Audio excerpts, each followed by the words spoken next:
اب یہاں ماد سے کیا مراد ہے؟ چونکہ عربوں کے کئی قبائل تھے، اس میں سے ایک قبیلہ ماد بھی ہے، اور قبیلہ ماد سے قبیلہ ماد ابن عدنان مراد ہے جو کہ عرب کا ایک قبیلہ ہے۔ اسی طرح قبتن کی جمع قبب و قباب، جس کے معنی گنبد، خیمہ یا شامیانہ کے ہیں۔ ابطحن جس کا معنی کشادہ جگہ یعنی المکان الوسیع، اور اس کی جمع اباطح ہے۔ اسی طرح بنینا لفظ آیا ہے، یہ بنینا جمع مؤنث غائب کا صیغہ ہے، جمع مؤنث غائب کا میم بنیا یعنی مجہول، اور یہ ضرب یضربو کے وزن پر ہے۔ دوسرا شعر دیکھیے، بِأَنَّ الْمُطْعِمُونَ إِذَا قَدَرْنَا وَأَنَّ الْمُهْلِكُونَ إِذَا ابْتُلِينَا۔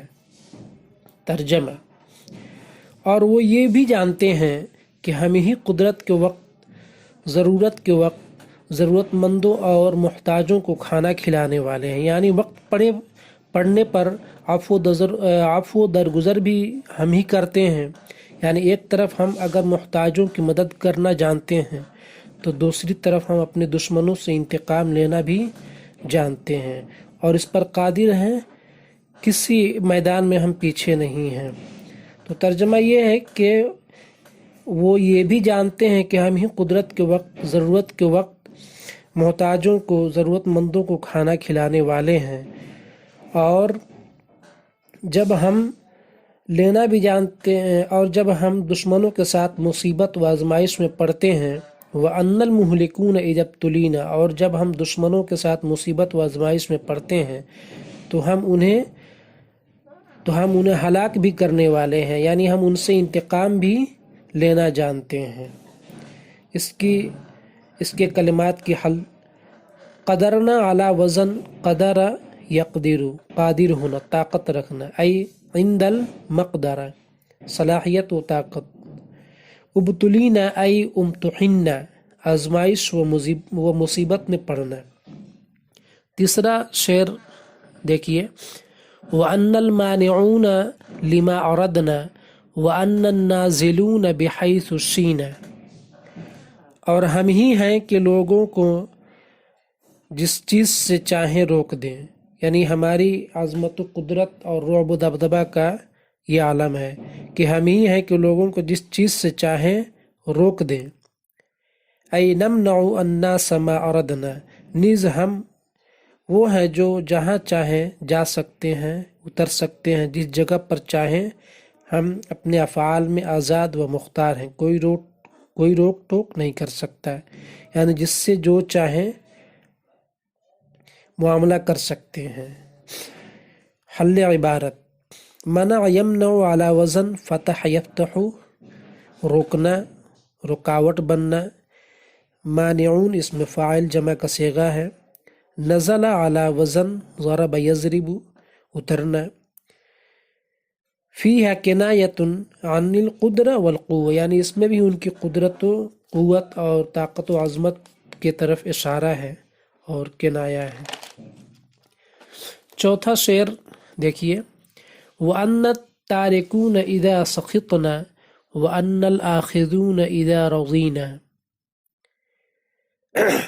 ہم جس چیز سے یعنی جس سے ناراض ہوتے ہیں اسے چھوڑ دیتے ہیں، اور جب خوش ہوتے ہیں تو اس سے قبول کر لیتے ہیں۔ یعنی یہ ہماری خوشی اور ناراضگی پر ڈیپینڈ کرتا ہے کہ ہم کس کو نوازنا ہے ہمیں، اور کس سے نہیں لینا یا لینا ہے، کچھ قبول کرنا ہے۔ یعنی وہ اپنے اور لوگوں کے معاملات میں اپنی پسند و ناپسند اور اپنی طرح سے تصرف اور ڈیل کرتے ہیں جیسے وہ چاہتے ہیں۔ حل عبارت دیکھیے، سخط ای غضب یغضب، سخط یسخط یا سخط یسخط، علی سمع یسمع، جس کا معنی ناراض ہونے کے ہیں، اور رضی یرضی، یہ سمع یسمع سے ہے، راضی ہونا، قبول کرنا۔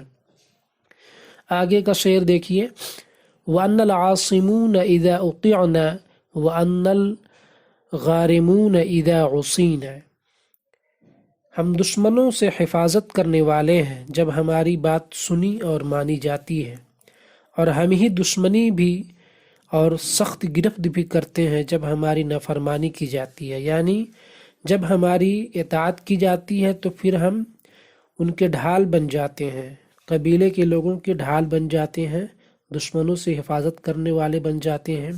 لیکن جب ہماری نافرمانی کی جاتی ہے، ہماری بات سنی نہیں جاتی ہے، تو پھر ہم سخت گرفت بھی کرنا جانتے ہیں، یعنی جو ہماری اطاعت کرتا ہے ہم اس کی حفاظت کرتے ہیں، یعنی ہماری قدرت و طاقت اور خود مختاری کا یہ عالم ہے۔ عصم یعصم یہ ضرب یضرب سے ہے، جس کے معنی ہے روکنا، بچانا، حفاظت کرنا۔ آگے کا شعر دیکھیے، وَنَشْرَبُ إِنْ وَرَدْنَا الْمَاءَ صَفْوًا وَيَشْرَبُ غَيْرُنَا كَدِرًا وَقِينًا۔ اس میں بھی، اس شعر میں بھی اپنی عظمت و رفعت اور قدرت کو بتلایا ہے شاعر نے، کہ ہم ایسے لوگ ہیں، ہم ایسی شخصیت ہیں کہ ہم اگر گھاٹ پر اترتے ہیں تو صاف ستھرا پانی پیتے ہیں، اور وہیں ہمارے علاوہ جو دوسرے لوگ ہیں وہ گدلا پانی اور کیچڑ جسے گارا کہتے ہیں وہ پیتے ہیں، یعنی ہمارے لیے صاف ستھرا پانی ہے اور باقی بچا ہوا دوسرے لوگوں کے لیے ہے۔ شریب یشربو یہ سمع یسمعو کے وزن پر ہے، جس کے معنی پینا ہے۔ اسی طرح ورد یرد ورودن کے معنی اترنا، آنا۔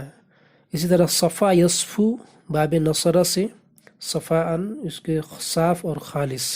اس طرح قدیر یقدر سمع یسمعو سی ہے، اور اسی طرح اس کے معنی گدلا ہونا کے ہیں، اور جو پانی مطلب صاف ستھرا نہ ہو، مٹی یا کیچڑ وغیرہ ملا ہوا ہو۔ تین، جس کے معنی کیچڑ اور گارے کے ہیں۔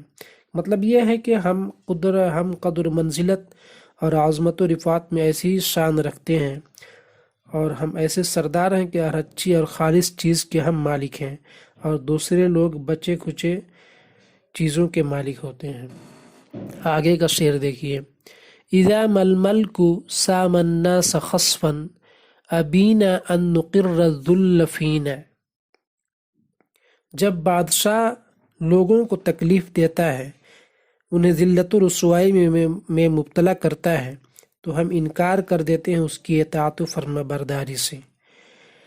ہم ذلت کو اپنوں میں قرار پکڑنے اور ٹھہرنے کو قبول نہیں کرتے، یعنی جب دوسری قبائل کے بادشاہ جو ہیں، جو سردار کہلاتے ہیں، وہ اگر ہمیں تکلیف دیتے ہیں تو ہم ان کی تکلیف، ان کی ذلت و رسوائی کو قبول ہی نہیں کرتے، ہم اپنوں میں اسے قرار پکڑنے اور ٹھہرنے نہیں دیتے، یعنی اس کی ذلت و رسوائی کو ہم ختم کر دیتے ہیں، اسے ہم قبول ہی نہیں کرتے۔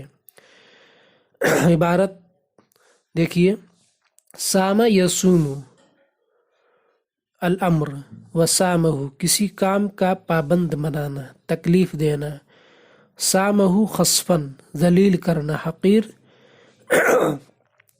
ذلیل و حقیر کرنا، قر یقر قرن و قراراً قرار پانا، ٹھہرنا۔ اسی طرح سام الناس خصفاً ای حملہم علی ما فیہ ذلہم، یعنی وہ بادشاہ لوگوں کو ایسے کام و معاملے پر آمادہ کرتے ہیں جس میں ذلت و رسوائی ہوتی ہے، لیکن ہم ایسے ہیں کہ ہم اسے قبول ہی نہیں کرتے۔ آگے کا شعر دیکھیے، ملأنا البر حتی ضاق عنا وماء البحر نملأه سفینہ۔ ترجمہ، ہم نے خشکی کو پر کر دیا یہاں تک کہ وہ ہمارے لیے تنگ پڑ گئی، اور ہم دریا کو کشتیوں سے بھر دیتے ہیں۔ اس عبارت کی شرح یہ ہے کہ اس میں گویا کہ وہ اپنی کثرت تعداد کو بتلانا چاہ رہا ہے کہ ہم تعداد میں اتنے کثیر ہیں کہ ہم خشکی کو بھر دیتے ہیں، یعنی جہاں بھی ہم گھر بناتے ہیں، جہاں بھی ہم ٹھہرتے ہیں، وہ پوری خشکی، پوری زمین بھر جاتی ہے ہمارے ہی لوگوں سے، یہاں تک کہ دریاؤں کو بھی کشتیوں سے بھر دیتے ہیں، یعنی جب ہم دریا میں بھی نکلتے ہیں تو کثرت تعداد کی وجہ سے اور کشتیوں کی تعداد کی وجہ سے دریا بھی بھر جاتے ہیں۔ مطلب یہ ہے کہ ہم بر و بحر دونوں جگہ کے بادشاہ ہیں۔ اگر ہم خشکی پر حکومت کرتے ہیں تو اسی طرح ہم سمندر میں بھی اور بحر میں بھی ہم حکومت کرتے ہیں۔ اس شعر میں شاعر اپنی تعداد کو بتلانا چاہتا ہے کہ ہم تعداد میں اتنے زیادہ ہیں کہ ہماری حکومت اور ہمارا راج بر و بحر دونوں جگہ ہے، دونوں جگہوں پر ہمارا تسلط ہے۔ آخری شعر ملاحظہ فرمائیں، اذا بلغ الفطام لنا صبی تخر له الجبابر ساجدین، جب ہمارا کوئی بچہ دودھ چھوڑانے کی مدت کو پہنچتا ہے جو کہ 2-2.5 سال کا ہے، تو بڑے بڑے مغرور و متکبر بادشاہ و حکام اس کے سامنے سجدہ کرتے ہوئے گر جاتے ہیں، یعنی سیلوٹ کرتے ہیں۔ اس کی شرح یہ ہے کہ ہمارے بڑے تو بڑے ہیں ہی، لیکن جو چھوٹے بچے ہیں جو دودھ چھوڑانے کی عمر کو ہیں ابھی، تو ہمارا رعب و دبدبہ اتنا ہے کہ ہمارے بچوں کی بھی حکم کی تعمیل کی جاتی ہے۔ ان کے سامنے بڑے بڑے جو سردار ہیں، حکام ہیں، مغرور متکبر لوگ ہیں، ان بچوں کے سامنے بھی ان کے حکم کی تعمیل کو ضروری سمجھتے ہیں، ان کے سامنے سجدہ ریز ہوتے ہیں اور ان کے سامنے عاجزی اختیار کرتے ہیں۔ عبارت سنیے، الفطام فطم یفطم فطمن، بچہ کا دودھ چھڑانا۔ فطام دودھ چھڑانے کا زمانہ جو ہوتا ہے اسی کو کہتے ہیں دودھ چھڑائی۔